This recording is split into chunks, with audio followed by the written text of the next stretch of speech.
अस्सलाम वालेकुम। मैं हूं डॉक्टर आसिफ तौसीफ़ और आज हम इस बारे में बात करेंगे कि बदलते हुए हालात में हम कोरोना का मुकाबला कैसे करें।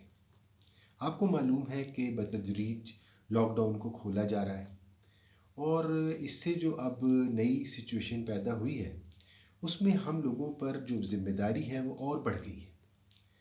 बहुत ज़रूरी है कि हम सिर्फ बहुत ज़रूरी कामों के लिए ही बाहर निकलें और मास्क पहनें और सोशल डिस्टेंसिंग करें, यानी सबसे हर शख्स से 3 से 6 फुट का फासला रखें, अपने हाथों को धोएं और अपने घरों को साफ़ सुथरा रखें। बाहर हमारे जाने के कपड़े अलग हों, जूते हम बाहर के घर में ना लेके आएं और इसके साथ साथ कोशिश करें कि मार्केटों में और दूसरी जगहों पे रश का बाइस ना बने। हुकूमत ने जो फ़ैसला किया है कि मार्केटों को जल्दी 5 बजे बंद कर दिया जाए और इसी तरह दफातर के औकात भी कम कर दिए गए हैं, तो हमारा ये ख्याल है कि ये कोई दानिशमंदाना फ़ैसला नहीं है। इसलिए कि जब आप टाइम कम कर देंगे और लोगों ने उन जगहों पर जाना है और वही लोग उतने ही नंबर ऑफ़ पीपल वहाँ पे जाएंगे तो वहाँ पे यकीनन रश पड़ेगा। अब होता ये है कि 5 बजे पता है कि मार्केटें बंद हो जाएंगी तो हर शख्स भागता है जो उसके ज़रूरी काम होते हैं वो करने के लिए और इस तरह मार्केटों में रश पड़ता है। तो हमारी ये दरख्वास्त है कि मार्केटों को ज़्यादा से ज़्यादा टाइम के लिए खोलें। आप रात 12 बजे के लिए खोलें और ऐसी मार्केटें जो सारी रात खुल सकती हैं उनको सारी रात के लिए खोलें ताकि उनमें रश ना पड़े। और फिर एक और फ़ैसला किया गया है कि छोटी मार्केटों को खोल दिया गया है और बड़ी मार्केट्स को और मॉल्स को और प्लाज़ों को नहीं खोला गया। हालांकि देखा जाए तो छोटी मार्केटें जो हैं वो तंग जगहों पर हैं और तंग गलियों के अंदर है और वहाँ पे सोशल डिस्टेंसिंग ऑलमोस्ट इम्पॉसिबल है। और जब आप बड़ी मार्केटों को नहीं खोलेंगे और मॉल्स को नहीं खोलेंगे तो सारा का सारा रश जो है वो छोटी मार्केटों में जाएगा और वहाँ रश पड़ेगा। लिहाजा बहुत ज़रूरी है कि आप मॉल्स को और बड़ी जो बड़े प्लाजे हैं, बड़ी मार्केटें हैं, उनको भी खोलें और जहाँ तक हो सके उनका टाइम ज़्यादा करें ताकि वहाँ पे इस बात को की कोशिश करें कि लोग सोशल डिस्टेंसिंग करें और दूर रहें। फिर ये है कि पब्लिक ट्रांसपोर्ट का मसला है कि पब्लिक ट्रांसपोर्ट में रश ना हो और पब्लिक ट्रांसपोर्ट में रश को कम करने का तरीका ये है कि जैसे कि अभी हम कर रहे हैं कि हर चीज़ जो है वो सुबह 9 बजे खुलती है और 5 बजे बंद होती है, तो हमारा ये मशवरा है कि आप मुख्तलिफ़ औकात रखें, मुख्तलिफ़ दफातर के मुख्तलिफ़ औकात रखें।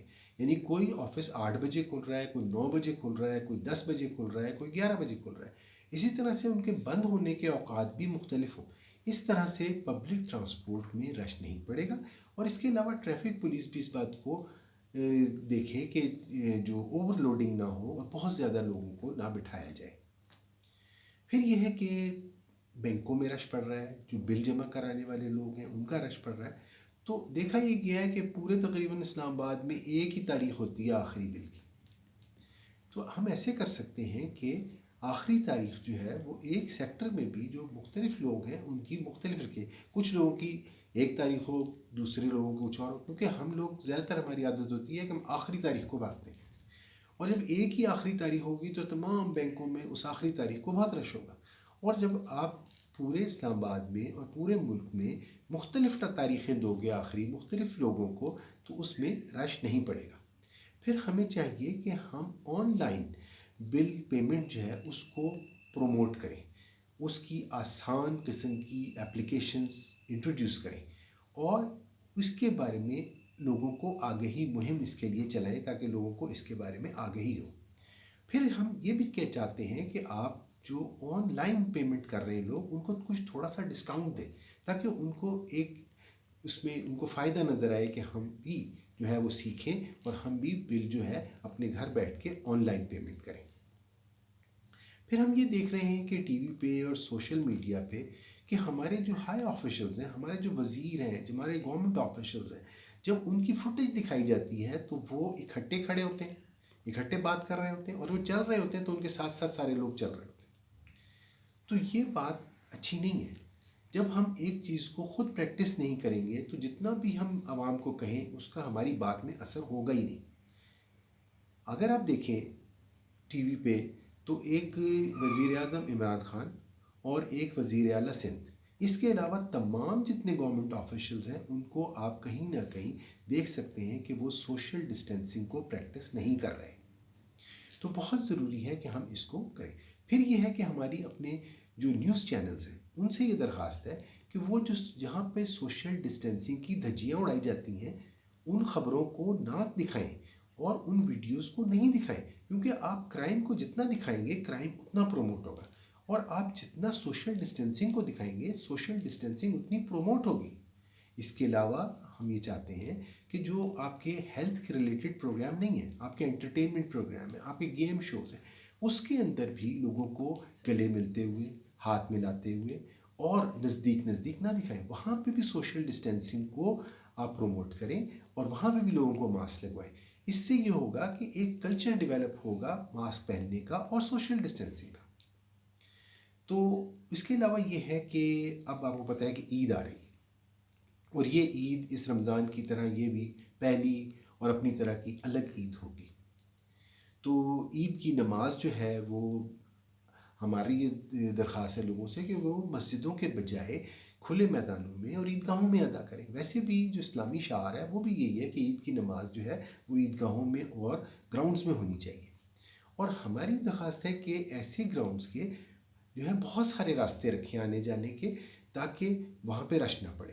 اور پھر یہ عید کی نماز جو ہے اس کے اوقات بھی مختلف علاقوں میں مختلف رکھیں، تاکہ اور ایک ہی علاقے میں مختلف اوقات میں نماز ہو رہی ہو تاکہ رش نہ پڑے. اور پھر یہ ہے کہ جو نماز کے لیے لوگ جاتے ہیں وہ سب ماسک پہنیں، جو کھڑے ہوں جب نماز کے لیے تو تھوڑا سا ڈسٹنس رکھیں، اور صفوں میں بھی تھوڑا سا نارمل سے ڈسٹنس زیادہ رکھیں. اور پھر یہ کہ وہ لوگ جو بہت عمر رسیدہ ہیں، وہ لوگ جو دل کی بیماری، شوگر، بلڈ پریشر اور ایسی اور کوئی بیماری کا شکار ہیں یا اسٹیرائڈز لے رہے ہیں، ان کو چاہیے کہ وہ یہ نماز نہ ادا کریں.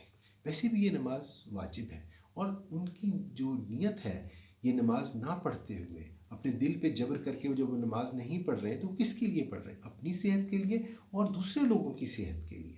اور یہ ایک نیکی کا عمل ہے اور خیر کا عمل ہے، اور تمام ہمارے اعمال کا دار و مدار ہماری نیتوں پر ہے. پھر یہ ہے کہ وہاں پہ بچوں کو نہ لے کے جائیں، ٹھیک ہے. اور پھر یہ ہے کہ وہاں پہ اپنا مصلی لے کے جائیں، اپنی جا نماز لے کے جائیں، اور نماز جب ختم ہو تو اس کے بعد دعاؤں میں خاص طور پہ کورونا سے نجات کے لیے دعا کریں. اور پھر یہ ہے کہ نماز کے بعد جب عید ملتے ہیں تو گلے ملنے کے بجائے دور سے جھک کے اپنے سینے پہ ہاتھ رکھ کے سب کو مبارکباد دیں. اور اب یہ ہے کہ آپ کو معلوم ہے جیسے کہ اس مرتبہ اسٹیٹ بینک نے نئے نوٹ نہیں جاری کیے، اور وہ بھی وجہ یہ تھی کہ تاکہ بینکوں میں رش نہ پڑے. تو عیدی کے لیے نئے نوٹ تو ہیں کوئی نہیں. اور آپ کو پتہ ہے کہ نوٹ جو ہے نا وہ کورونا کے لیے بڑے بدنام ہیں، اس لیے کہ یہ سب لوگ اس کو ہاتھ لگاتے ہیں، اور ہم ہمیشہ کہتے ہیں کہ جب بھی آپ نوٹ کو ہاتھ لگائیں تو ہاتھ ضرور دھو لیں. تو ہماری ابتدا آپ سے یہ ہے کہ اس عید کو جو مختلف عید ہے آپ بچوں کو عیدی کے بجائے بہت خوبصورت گفٹس دیں. یہ گفٹس آپ ابھی سے تیار کریں، ان کو اچھی طرح پیک کریں، اور اس سے یہ ہوگا کہ یقیناً وہ عیدی سے زیادہ اس سے خوش ہوں گے، بچے اور بڑے جن کو بھی آپ عیدی دینا چاہتے ہیں اس کے بجائے آپ ان کو گفٹس دیں. اور پھر ایک فائدہ یہ ہوگا کہ جب آپ عیدی دیتے ہیں تو بچوں کے ہاتھوں میں خواہش ہوتی ہے کہ فوراً جائیں اور جا کے مارکیٹ جا کے کچھ شاپنگ کریں، کوئی چیز خریدیں. اور یہ ہم نہیں چاہتے کہ وہ عید کے دن زیادہ مارکیٹ وغیرہ جائیں، باہر نکلیں. تو یہ گفٹ دینے سے ہمیں یہ بھی فائدہ ہوگا کہ بچے جو ہیں وہ مارکیٹ جانے کے لیے ضد نہیں کریں گے. اور جب آپ چاند رات ہوگی آپ چاند دیکھیں گے تو چاند دیکھنے کے بعد آپ اپنے تمام بڑوں کو ٹیلی فون کریں، ان کو چاند رات کی مبارکباد دیں. اور جو بڑے ہیں ان کو چاہیے کہ وہ اپنے چھوٹوں کو دعاؤں سے نوازیں. اور پھر جناب عید جب ہم کریں گے تو ہمیں چاہیے کہ ہم طرح طرح کے مزیدار کھانے بنائیں، اور ایک دوسرے کے گھر ہم کھانے بھیج سکتے ہیں، کھانے بھیجنے میں کوئی وہ نہیں ہے. اور اس عید پہ ہماری درخواست ہے کہ ہمیں بھی اپنی دعاؤں میں آپ یاد رکھیں، اور اس ویڈیو کو آپ لائک کریں یا نہ کریں، اس کو شیئر ضرور کریں. اور ہماری طرف سے اب اللہ حافظ اور ایڈوانس عید مبارک.